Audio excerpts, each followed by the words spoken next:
કંગનની વચ્ચે ચૂડી રે ક્યો ને બેની, કેટલાક વ્રત તપ કીધા રે કે ના તપે,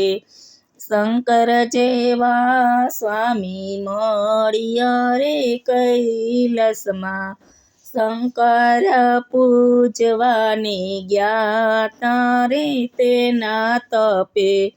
શંકર જેવા સ્વામી મળ્યા રે ત્રણ કંગનને વચ્ચે ચૂડી રે ક્યો ને બેની, કેટલાક વ્રત તપ કીધા રે કે ના તપે, રામચંદ્ર જેવા સ્વામી મળ્યા રે અયોધ્યામાં, રામચંદ્ર